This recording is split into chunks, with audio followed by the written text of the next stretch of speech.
is the number to call or text. Is this team just built wrong, or are they underperforming at this point in the season? And by built wrong, well, I think that means is this a team that's just not built to compete at a level that I think is necessary to actually compete for a playoff spot here in the National League? Can we acknowledge something like, so if built wrong, what do you mean by built wrong? I think built wrong in terms of that they threw a lot of money at guys who, for example, like with Devers and Adames, they were throwing a lot of money to be the top two guys on the roster.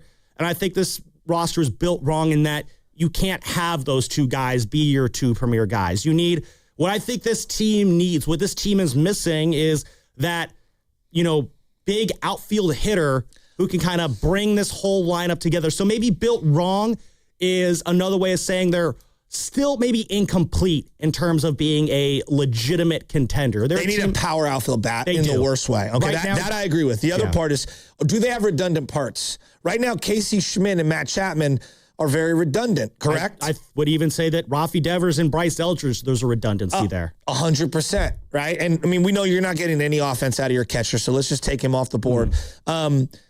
You have basically multiple DH first basemen on the roster right now. At least that's how they're being utilized. Casey, Devers.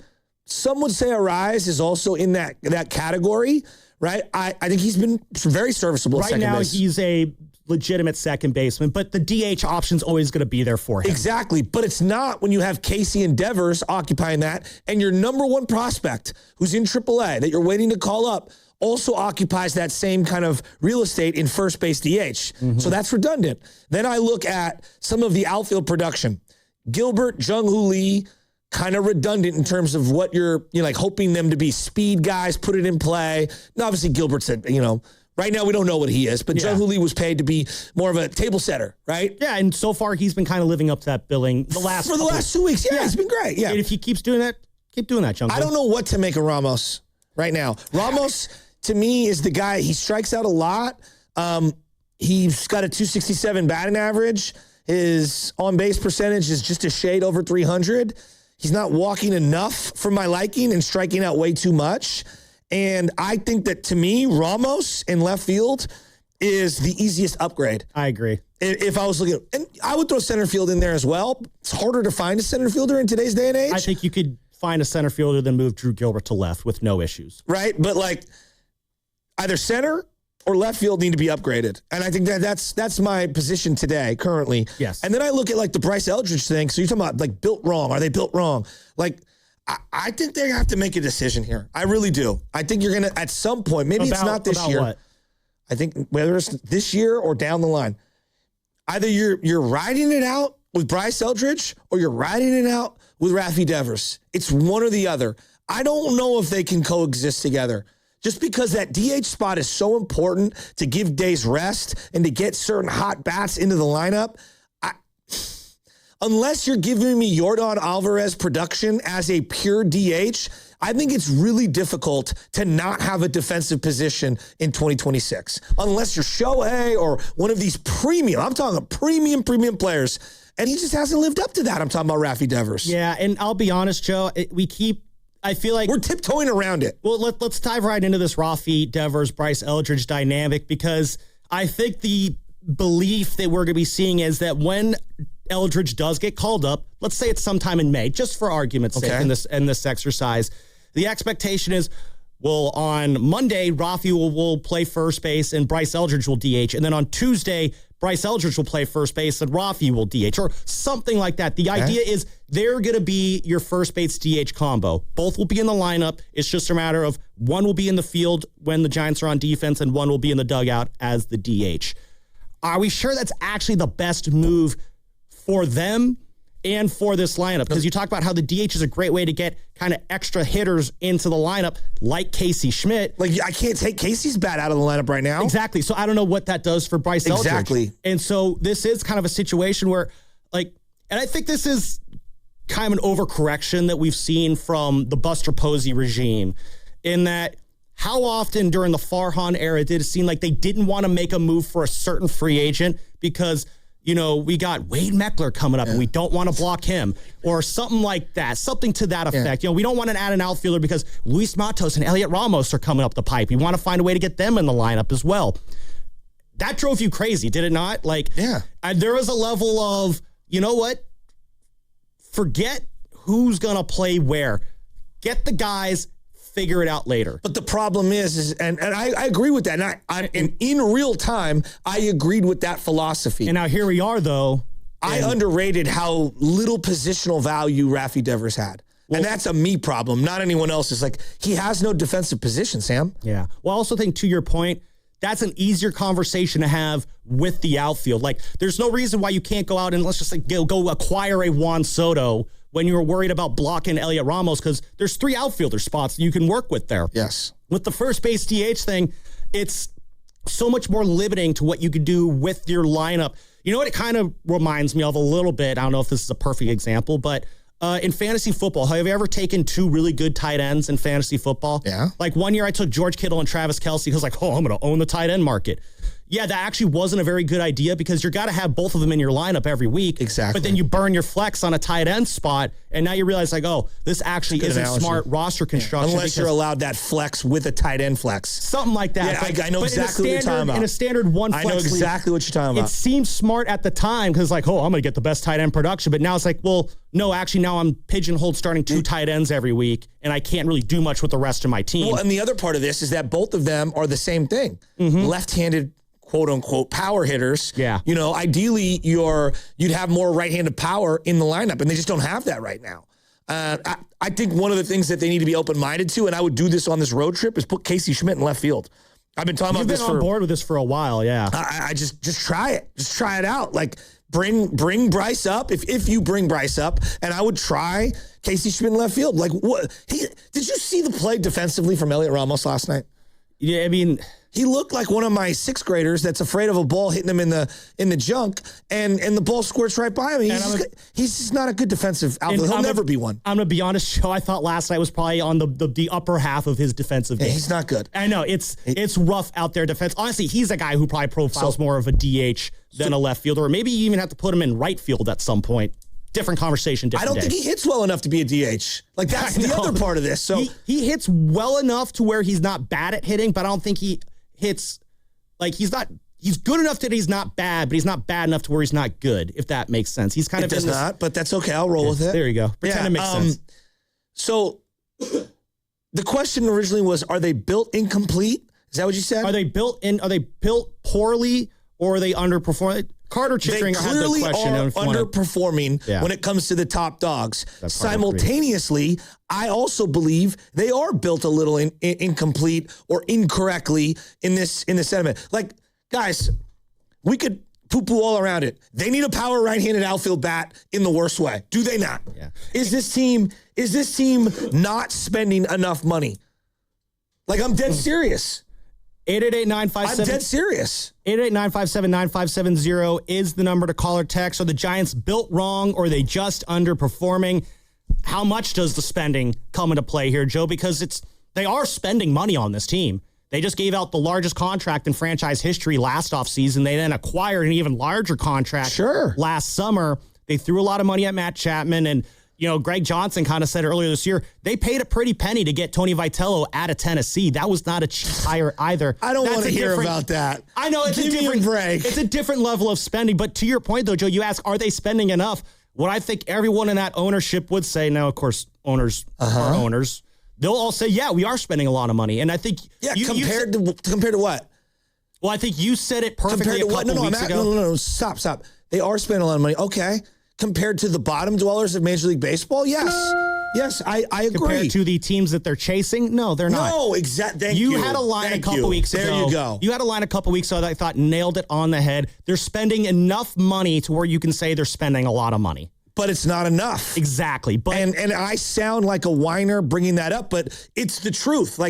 They need one more $200 million right-handed power bat. Sure. Now, every team in baseball is saying that, but this team in particular desperately needs that player. But also, Joe, they're the 5th most valuable franchise in baseball. They have a small army of millionaires and billionaires throwing money into the pot that is the Giants' payroll. They've added 2 or 3 investment groups over the last couple years to this ownership group to inject more cash into this team.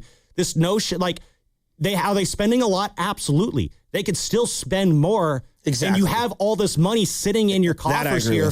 And, you know, it's been said, I don't want to do this whole, we got to save it for the rainy day fund or anything like that. The rainy day is now. Let's open these coffers up and go add that extra bopper that they're missing. Or maybe it is supposed to be Bryce Aldridge. I don't know if I have the patience to sit around and wait for him to kind of be that savior, though.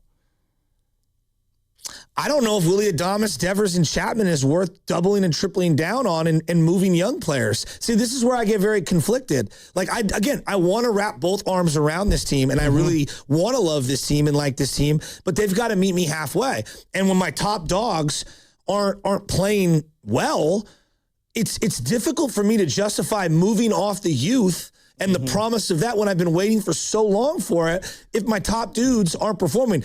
If they were like all balling out right now and we're still looking up like, man, the Dodgers they're just in front of us, but this team is worth buying in on, I'd be like, all right. That's a different conversation. Yeah, like, okay, I'll start listening to moving some prospects. But like, if Logan and Willy and Raffy aren't producing, I think it's a really hard sell to me. Like, hey, move away, Johnny Level and Bryce Aldridge and whatever your young promise is of the future. I got to see these top dogs play better before I can buy in on that. Well, I think it's a situation like these guys have to kind of earn the right to have guys added to this roster. I mean, it's as simple as that. If you perform, you're rewarded with reinforcements. If you don't perform, people start losing your job. By the way, this hour is sponsored by Fremont Bank. Here for you, here for good. And they're lucky that we're not approaching the trade deadline. You know, we got at least a couple months. That's something the Giants do have working for them is they have time. They have time to figure this out. But, Joe, I also wonder, it's like, what is the goal of kind of what they're competing for? Like, in terms of what they're spending and the players on this roster. Stop that right there. I don't mean to interrupt you. Say what you said. What is the goal of spending more? What is the goal of kind of what they are competing for? What do you think their goal should be? Not what it is. What should it be? Ideally, they should be trying to win the division. Exactly. Okay. But I don't think that with the roster they have right now, I think if you truth serum them right now and said, what is the best case scenario for what you think this team can accomplish based on the roster you've put together, I think they would say, yeah, we could probably grab that 6th spot and then see what happens from there. And I think this is a mentality that this organization from ownership down has kind of had ever since that 2014 run. When they snuck in the back door of that postseason. Yeah, but I don't think Buster operates like that. Do you think Buster just waves the white flag? Maybe if everything goes right, we'll be a wild card team. No, I think Buster wants to go 162-0 every year. Well, no. But let's be realistic. Like Buster did not make a trade for Devers and sign Willy and Chapman and put together this team thinking, let's compete for the 6th spot. But I think there's maybe people within ownership that are just like, if we can get the 6th spot, sneak in the back door, and then we can see what happens. Because in the postseason, anything is possible. If that's true, Sam, then they need to start selling off this team to someone who really wants to win. No, I'm being real. I would say that to their face. No, I absolutely agree with you. But again, when you also look at what the fact the Dodgers and Padres do exist in this division with the team they have now. So do the Diamondbacks, and now the Rockies are turning it around. Like we got to call it what it is. No, the Rockies have been one of the more fun stories in baseball. And I think the Diamondbacks are kind of in a similar position as the Giants, where they're just like, you know what, we got to slip in and get that 6th spot. That being said, the Diamondbacks don't have the financial resources that the Giants have. I'm right there with you, Joe. Excuse me. I do think this team should be spending at the level of the Dodgers and Padres. They should be aggressive at the level of the Dodgers and Padres. I mean, Joe, the Padres have, $300 million guys on their roster? I don't know do you ever see the Giants doing something like that in terms of spending? I feel like they should. It would have to be the right 300 guy. Like that's the thing. The difference between the Dodgers and the Giants is they have the right guys under contract for hundreds of millions of dollars. I mean, not even. I'm not sure Willy and Devers are the right guys to be making a couple $100 million, and I didn't think that would be the case. So where would Devers, Chapman, and Adames be in the Dodgers lineup? Probably 5, 6, 7. Well, I think that's generous. Where's Devers playing on the field? Remember, DH not for Freddie Freeman. DH is taken for the Dodgers too. Yeah, I think that's generous. Yeah, I don't. Yeah, they put him at 3rd over Muncy. I don't even think the Dodgers would do that. No, you're putting him in the lineup. Where's he going? No, on the but field, where's though? he going to play? He's right. Like, Shohei's your DH and Freddie's your first baseman. It's a great question. I don't know. I don't think they're putting Devers at third over Max Muncy. I think the Dodgers like Muncy more than Devers. Even if I took them off the board, the Dodgers off the board, where's he playing on the Padres? Cronenworth, and I know they go a couple different guys at first base. I think Devers could probably start at first base for the Padres. And then maybe you got Machado at third. Ha-Seong Kim is on the Padres more. So, yeah, they can probably put Bogart short, Cronenworth second. Yeah, that could probably work out. Devers. Chapman and Adames, I don't know if those guys crack the Padres. I think I keep coming back to Devers because it's been a big dud, and I was so excited for it. I would have done the deal 10 out of 10 times. I feel like I'm still doing the deal today, and maybe I'm the fool. But like, this Devers thing is a big lemon, and I think the only way that the Giants get out of this is this dude's either got to like put up or shut up, and they need to like figure this thing out. And I'm really concerned that we're gonna have a really letdown year again this year, and this is just, it's a lot of money left on the books, man. You like, Giants fans have to be concerned about Devers, right? Well, it's also the fact that you're not really seeing any signs of like he's going to break out of it. I know Dave Fleming, he's come on this show a couple times and said, when Devers starts going out to left field, that's a sign that he's starting to turn it around. And we've seen it a couple times. I remember he came on the morning before that final Phillies game and said, guys, I think Devers is going to turn around. Devers ends up going deep that day. And I remember texting Dave about that. It's like, oh, you called that. And that's what's kind of concerning. I think I said the same thing for Adames, is they've both shown signs in this month that they're going to break out of this early season funk. They've both given you reasons to think, maybe they will turn it around. And then next week they immediately nosedive again. That's what's concerning, Joe, is the fact that they're starting to right the ship, but then it just capsizes again. At what point do we start to really panic about Devers? Is it after this year? Is it All-Star break? Is it, mid-September? Like, I'm just, if you're not already a little worried, like, at what point do you start to panic? I mean, I don't think I'm panicked just yet, but I am worried. Joe, if he's still hitting like this, like come Memorial Day weekend, like this whole season then is going off the rails. And then I'm starting to wonder, like, God, can you hold on to this guy much more beyond this? Like, the leash, I don't think is that incredibly long with him right now. Like, I need to see some life. If this was like, if he was struggling, but the at-bats look good at least, I think you could be like, yeah, maybe he'll figure it out. He's close, something like that. But when he's just going up there and just swinging at absolute junk, when he's going up there and just whiffing on these fastballs that he used to crush, it's not that he is struggling. It's the manner of which he is struggling is very, very alarming. 888-957-9570. When do you start worrying about Devers? And then if they came to you and they said, like, what would be the move that you could do to shake things up? The Phillies just fired Rob Thompson. They're not going to fire Tony Vitello. That's not on the board. They just got rid of their manager. What could they do to shake things up right now? Is it call up Bryce Aldridge? Is it, try Casey Schmidt in the outfield? Is it move somebody? Is somebody already ready to trade someone? I was suggesting off air to you guys about Matt Chapman. Like, I like Matt Chapman, but if you're asking me right now, if the Yankees came with a sweet pot deal, would I move Matt Chapman? I probably would. Because, again, I have $82 million over the next 4 years after this one committed to Devers, Adames, and Chapman. I'm not necessarily in love with that. And Chapman's been good this year. But I'm way more intrigued to see Casey play third base right now and just to see if he can do it with that bat being hot than I am, like, what are the next couple years with Chapman on? And you said when I said that, what would be the ramifications in that clubhouse on a trade for Matt Chapman? Well, it would be a move you would have to explain to the clubhouse. I think Chapman's a guy you bring into a win-now team. I think if you moved off of Chapman, I think everyone in that clubhouse would say, well, are we not viewed as a win-now team right now? But like when the Niners say, we're a win-now team. Well, yeah, you have Kittle and you have Warner and you have Bosa and Christian and Trent and you have Brock Purdy. I'll listen to that. When the Warriors say, hey, we're a win-now team, it's like, yeah, you have Steph and Jimmy and Draymond and Steve Kerr. I'll listen to that. You're telling me the Giants view themselves as a win-now team, but yet the guys that they brought in to win now are like they pale in comparison They're not to these winning other now. teams. Yeah. Like have they earned the doubt of being a win now team?